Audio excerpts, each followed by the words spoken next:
तकलीफें पिछली बार से ज़्यादा है, स्ट्रेन भी पिछली बार से ज़्यादा खराब है। पिछली बार मरीजों की संख्या उतनी नहीं बढ़ी थी जितनी इस बार बढ़ी है, उस कारण ऑक्सीजन की किल्लत आ गई। पेशेंट्स ऑक्सीजन मैन्युफैक्चरिंग कैपेसिटी उतनी है, ऑक्सीजन उतना ही है, परंतु पेशेंट बहुत बढ़ गए। इस कारण हमें ऑक्सीजन मिलने में बहुत तकलीफ आती है। 1 घंटे 1.5 घंटे से ज़्यादा ऑक्सीजन का सप्लाई हमारे पास नहीं रहता है। पूरी रात जगना पड़ता है। रात को 12 से सुबह 8 बजे तक हम सिर्फ ऑक्सीजन ही जमाते हैं। 8 बजे सोते हैं, 11 बजे उठ के फिर अस्पताल आ जाते हैं। इस बार का स्ट्रेन खराब है, मृत्यु दर ज़्यादा है और यंग पेशेंट्स ज़्यादा इन्फेक्ट हो रहे हैं और यंग पेशेंट में मृत्यु दर ज़्यादा है, जो पिछली बार हमने नहीं देखा था। रेमडेसिविर नहीं मिल रही है। मैं जोड़ना चाहूँगा कि रेमडेसिविर जादू की दवाई नहीं है। 100 पेशेंट को रेमडेसिविर दिया और 100 को नहीं दिया, तो 100 में से भी 90 बचे और जिनको नहीं दिया उसमें से भी 90 बचे। तो रेमडेसिविर देने से पेशेंट की जान बच गई ऐसा नहीं है। उलट रेमडेसिविर देने से पेशेंट अगर 10 दिन अस्पताल में रहता है, जिसको नहीं मिली, और जिसको मिली वो 7 दिन में घर चला जाता है, तो ये सिर्फ ड्यूरेशन ऑफ डिजीज ही कम करता है, मृत्यु दर से बहुत ज्यादा संबंध नहीं है। परंतु रेमडेसिविर नहीं है, टोसिलिजुमैब नहीं है, ऑक्सीजन नहीं है और मृत्यु दर ज्यादा है और यंग लोग ज्यादा इन्फेक्ट हो रहे हैं। सर मेहनत तो बहुत ज्यादा लगती है। मेहनत इसलिए भी ज्यादा लगती है कि आपका स्टाफ नया रहता है, लोग नए रहते हैं, पेशेंट को बराबर समय पे दवाई मिल रही है, नहीं मिल रही है, ऑक्सीजन कैसी मिल रही है, बराबर काम हो रहा है, शुगर देखा जा रहा है, ऑक्सीजन मॉनिटरिंग हो जा रही है। आपको दिन भर काम करना पड़ता है, लगभग 24 घंटे ही। पिछले 2-4 महीनों से तो हम 24 घंटे ही काम कर रहे हैं, कंटिन्यूस काम कर रहे हैं। और मृत्यु दर का ऐसा है कि ICMR ने और WHO ने गाइडलाइन दिया है दवाइयों की। दवाइयाँ कॉमन है, वर्ल्ड वाइड, इंडिया वाइड सब कॉमन दवाइयाँ जो ICMR गाइडलाइन में है, हम भी वही यूज करते हैं, बाकी अस्पताल भी वही यूज करते हैं। हाँ, मृत्यु दर आपके हाथ में कम ज्यादा करना। अगर आप सीरियस पेशेंट नहीं लेके स्टेबल पेशेंट लेंगे तो मृत्यु दर और कम हो सकती है। ऑन द अदर हैंड, आप सीरियस पेशेंट अगर लेंगे कि ये सोच के कि कहीं इनको भी ट्रीटमेंट तो मिलना चाहिए, बाकी आगे पेशेंट की डेस्टिनी है या पेशेंट का भाग्य है, तो आपका मृत्यु दर थोड़ा बढ़ जाएगा। 2-4% इधर ऊपर नीचे हो सकता है। मेरे पास वेंटिलेटर ज्यादा है, मेरे पास 20 वेंटिलेटर है, तो मेरे पास क्रिटिकल पेशेंट ज्यादा रहते हैं। मेरे पास पेशेंट्स नागपुर के यूजुअली अन्य हॉस्पिटल से जब सीरियस हो जाती है, उन्हें वेंटिलेटर की आवश्यकता पड़ती है, तब वो मेरे पास भेजे जाते हैं। स्टार्टिंग से ना आते हुए ये सीधे वेंटिलेटर पर आते हैं। इनमें मृत्यु दर थोड़ी ज्यादा रह सकती है। मृत्यु होती है वहाँ अड़चन आना ही है। मृत्यु एक्सेप्टेबल नहीं है समाज में कहीं पर भी। इस बार यंग लोगों की मृत्यु हो रही है, रिलेटिव बहुत ज्यादा पैनिक करते हैं, जो कि स्वाभाविक है, परंतु उसके बाद मारपीट, अस्पताल में तोड़ा फोड़ी, धमकी देना, यह एक आम विषय बन गया है। इसके कारण हम लोगों को पुलिस की मदद लेनी पड़ रही है, बॉडीगार्ड्स रखने पड़ रहे हैं, परंतु मृत्यु होने के बाद में रिलेटिव्स का भड़कना, पत्थरबाजी करना, झगड़ा करना, ये बहुत ही आम हो गया है। ऐसा लगता है कि इकोनॉमिक कंडीशन भी खराब है, लोगों के पास पैसा भी नहीं है और ये एक महंगी बीमारी है जिसमें लाख, 1.25 लाख से 1.5 लाख रुपए दवा और अस्पताल मिलकर लग जाता है। उसके बाद अगर किसी का परिजन ना बचे या पारिवारिक सदस्य ना बचे, तो उनमें जो रोष और आक्रोश है वो सीधे सीधे अस्पताल को झेलना पड़ता है। परिजनों को, राजकारणीय व्यक्तियों को इस समय में जब जनता और डॉक्टर और पूरा स्टाफ हेल्थ केयर जूझ रहा है, उनको भी हमारी मदद ही करना चाहिए।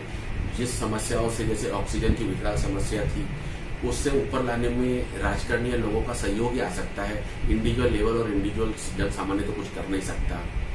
दूसरा, राजकारणीय लोगों ने भी डॉक्टर के साथ बैठकर समस्या का निदान करना चाहिए। एवं अगर हम समाज डॉक्टरों को पत्थर मारेगा, रोष आक्रोश करेगा एवं राजनीतिज्ञ लोग भी उनका सहायता देंगे, तो इसका दुष्परिणाम समाज को भुगतना पड़ेगा। कल हम पेशेंट देखेंगे, भाई कितना ज्यादा सेटल है उसी को लेंगे। अनसेटल पेशेंट या जो पेशेंट में मृत्यु काफी हद तक दिख रही है, उनको कहीं अस्पताल नहीं मिलेगा, ऑक्सीजन नहीं मिलेगा, क्योंकि हर डॉक्टर अपना पल्ला झिड़केगा। 80 पेशेंट 70 पेशेंट का ट्रीटमेंट करने में समय बिताऊं या एक पेशेंट जो मर गया उसके लफड़े सटाने में आधा दिन बिताऊं, तो हमें कहीं ना कहीं डिसीजन लेना है और हमारा डिसीजन 80 पेशेंट के पक्ष में जाएगा कि अपना समय व्यर्थ करना, लोगों को समझाना, राजकारणीय हस्तक्षेप से बाहर निकलना और पुलिस बुलाओ, रिलेटिव्स के अगेंस्ट FIR करो, इस सब में समय व्यर्थ करने के बजाय तो अच्छा है कि हम 1-2 मरीज कम ले, हम सीरियस मरीज कम ले और जाकर अपने बचे हुए जो पेशेंट है उन पर ज्यादा ध्यान दें। परंतु अल्टीमेटली तो समाज ही भुगत रहा है। आप मारो हमें पत्थर, हम आपको हाथ जोड़ने लग जाएंगे, एक दिन पहले हम एडमिशन नहीं लेंगे, सो भुगतना आपको ही है सब।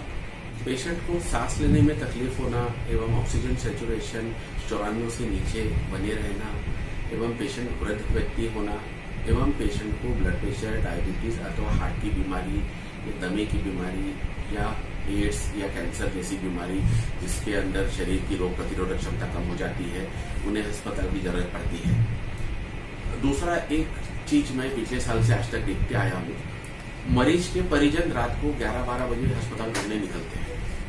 मुझे समझ में नहीं आता कि दिन भर में अस्पताल क्यों नहीं ढूंढते। चलिए मान लीजिए मरीज की जो गंभीरता है वो रात में ही ज्यादा गंभीर हो गया, शाम में गंभीर नहीं था, परंतु रात में अस्पताल का बेड मिलना नामुमकिन होता है। रात को कौन से अस्पताल में डिस्चार्जेस होते हैं? साहब डिस्चार्जेस सवेरे 10 से 5 बजे तक पेशेंट को देख के हम घर भेजते हैं। 6-7 बजे तक हमारे बेड खाली रहते हैं, हम बेड आवंटन कर सकते हैं। अब रात को 1 बजे फोन लगाते हैं अभी कभी बेड होना, अरे रात को 1 बजे पूरे अस्पताल पैक हो गए, शहर अपने 100% कैपेसिटी पे चल रहा है, रात को 1 बजे तक कहाँ बेड खाली मिलेंगे? आपको बेड अगले दिन 10-11 के बाद ही खाली मिलेंगे। पूरी रात लोगों के फोन आते रहते हैं 2 बजे 3 बजे, बेड है क्या, बेड है क्या।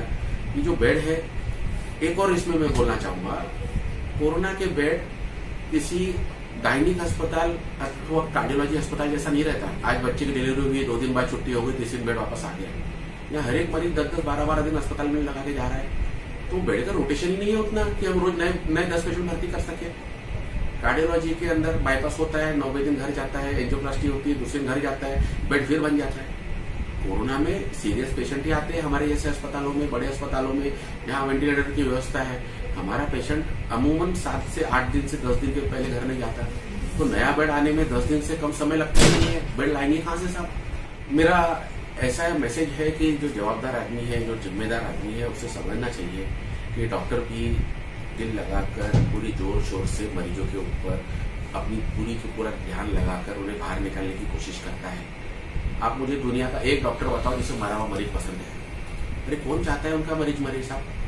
मरा हुआ मरीज न नाम देता है, न काम देता है, न पैसा देता है। जिन्ना मरीज घर जाता है तो हमें नाम देता है, दूसरा मरीज भेज के काम देता है, पैसे देके जाता है।